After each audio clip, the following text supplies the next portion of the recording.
Selamat berjumpa kembali dalam layanan audio Sahabat Perjalanan. Hari ini adalah hari Selasa 16 Agustus 2022. Tema renungan saat teduh kita dengan judul Merdeka Berkali-kali. Merdeka berkali-kali.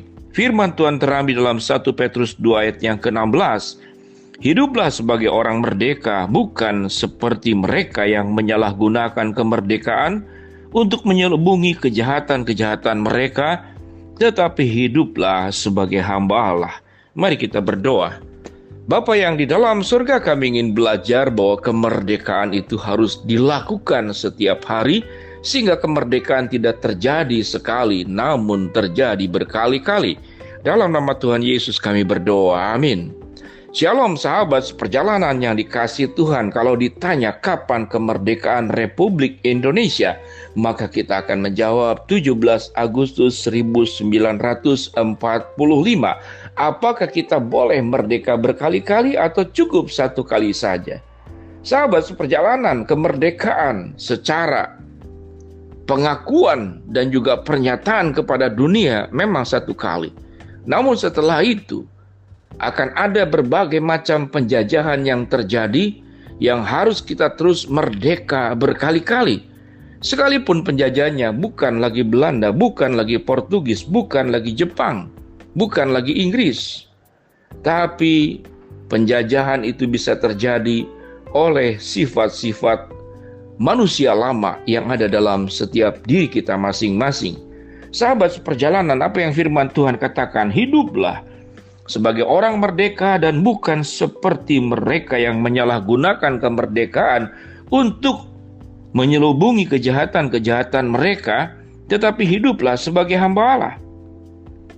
Alkitab mengajarkan janganlah menjadi orang merdeka, namun dikatakan menyalahgunaan kemerdekaan. Sewaktu kemerdekaan disalahgunakan, maka kita sedang kembali ke dalam penjajahan. Siapa yang menjajah kita? Alkitab mengatakan yaitu kejahatan-kejahatan mereka. Sifat-sifat jahat yang ada di dalam diri manusia. Kita sudah memiliki sebuah pemahaman dan nilai kebangsaan bahwa penjajahan di muka bumi ini itu harus ditiadakan. Sahabat seperjalanan, demikian juga penjajahan di atas hidup kita.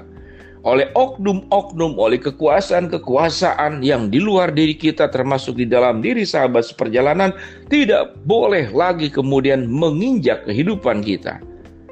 Yesus sudah memerdekakan kita sewaktu kita lahir baru dan percaya kepada Yesus. Maka itu kemerdekaan yang terjadi sama dengan proklamasi kemerdekaan Republik Indonesia. Namun setelah itu, apakah kemudian manusia lama kita itu secara langsung dan otomatis hilang dari kehidupan kita? Tidak. Setiap kita akan terus berjuang. Itu yang dikatakan oleh Rasul Paulus. Tuhan memberikan duri dalam daging. Duri dalam daging adalah sebuah persoalan dalam hidup kita. Namun kita ada persoalan yang jauh lebih besar daripada bagaimana mencabut duri dalam daging. Tapi bagaimana tidak pernah mengizinkan ada penjajahan melalui kejahatan dan dosa yang kita perbuat di atas hidup kita, yang pada akhirnya akan berdampak kepada orang-orang lain. Sehingga sahabat seperjalanan, kita harus merdeka berkali-kali. Sewaktu Tuhan Yesus sudah mencabut maut, dosa di dalam diri kita, semuanya bersih total tanpa ada sisa. Maut tidak ada lagi. Namun sebagai orang percaya kita tetap masih bisa berbuat dosa. Namun kita terus berjuang setiap hari agar kehidupan kita ada di dalam kekudusan, ada di dalam kemerdekaan. Maka kemerdekaan tidak cukup hanya satu kali seumur hidup. Namun setiap hari kita harus merdeka. Bagaimana kita menjaga mulut kita agar mulut kita tidak dijajah oleh kejahatan, sehingga kata-kata yang terucap dari mulut kita adalah kata-kata berkat, bukan kata-kata kutuk. Bagaimana kita menggunakan mata kita agar tidak diinjak dan dijajah oleh dosa, diperbudak oleh kejahatan. Maka kita harus merdekakan mata kita menjadi mata yang dikuduskan oleh Allah, pikiran yang dikuduskan oleh Tuhan, hati yang dikuduskan oleh Tuhan, perasaan yang dikuduskan oleh Tuhan. Langkah kaki yang kita lakukan perjalanan dikuduskan oleh Allah. Tangan apapun yang kita perbuat lewat tangan kita dikuduskan oleh Allah. Sewaktu kita terus berjuang seperti demikian, maka sahabat perjalanan, kita mengalami kemerdekaan berkali-kali. Kita tahu bahwa penjajahan itu tidak ada yang menyenangkan. Penjajahan itu membawa penderitaan. Penjajahan itu membawa kematian. Penjajahan itu menjadikan kemiskinan. Penjajahan itu membodohkan kita. Dan penjajahan itu menginjak menginjak harga diri sebagai negara. Sahabat seperjalanan, kalau kejahatan masih ada di dalam diri kita, maka yang kita hasilkan adalah penjajahan. Kita menjajah diri sendiri, kita menjajah orang lain, dan kita hidup diperbudak oleh kejahatan, diperbudak oleh dosa, diperbudak oleh iblis.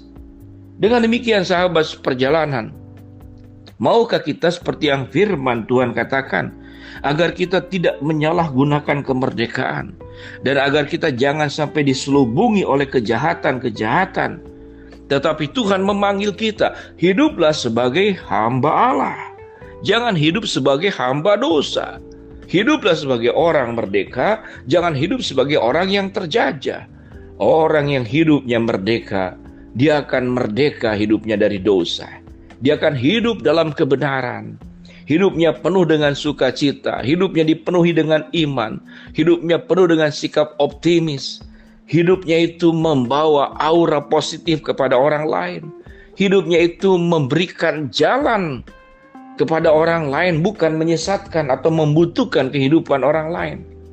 Sahabat seperjalanan yang dikasihi Tuhan, kita tahu dengan jelas kasus terbaru tidak ada penjajahan, namun kita menyaksikan bagaimana antara aparat dengan aparat terjadinya penembakan kepada yang sesungguhnya adalah alat negara yang harus menjaga keamanan, memakai senjatanya, namun dipakai untuk membunuh rekannya sendiri. Saya tidak sebutkan peristiwa seperti apa. Sahabat seperjalanan sudah lebih tahu karena sudah mendengar banyak berita. Artinya sahabat seperjalanan, kalau kita punya pistol di tangan kita, sangat tergantung kita akan pakai menjadi kebaikan, atau pistol ini justru mencelakakan orang lain. Demikian juga dengan kemerdekaan. Kemerdekaan ini kita akan pakai menjadikan berkat buat diri sendiri, berkat buat orang lain, atau mencelakakan orang lain, atau melakukan kejahatan yang seperti firman Tuhan katakan. Kemerdekaan yang diberi justru disalahgunakan, kemudian melakukan kejahatan-kejahatan yang pada akhirnya kita menjadi budak kembali, kita menjadi terjajah kembali, dan bukan sebagai orang merdeka. Firman Tuhan berkata, biarlah kita hidup seperti seorang hamba Allah, yang hidupnya sebagai hamba Allah, yang hidupnya diubahkan, yang hidupnya dimenangkan. Sahabat seperjalanan, mari kita berjuang agar hidup kita mengalami kemerdekaan berkali-kali di dalam Kristus, agar sungguh hidup kita menjadi hidup yang membawa terang sinar kemuliaan Tuhan. Mari kita berdoa. Bapa di dalam surga, terima kasih buat kebenaran firman Allah yang memanggil kami agar kami mengalami kemerdekaan berkali-kali. Sepanjang hidup kami sebagai orang-orang merdeka yang hidup dalam kekudusan dan bukan hidup dalam kejahatan. Hamba-Mu berdoa buat sahabat seperjalanan yang sedang sakit, Tuhan jamah sembuhkan. Sahabat seperjalanan yang sedang menghadapi masalah, Tuhan bukakan jalan. Sahabat seperjalanan yang sedang berdoa mengharapkan sesuatu, Tuhan kabulkan sesuai dengan waktu, rencana, dan kehendak-Mu. Dalam nama Tuhan Yesus kami berdoa, amin. Shalom sahabat seperjalanan, mari kita menjadi pribadi yang merdeka berkali-kali, amin.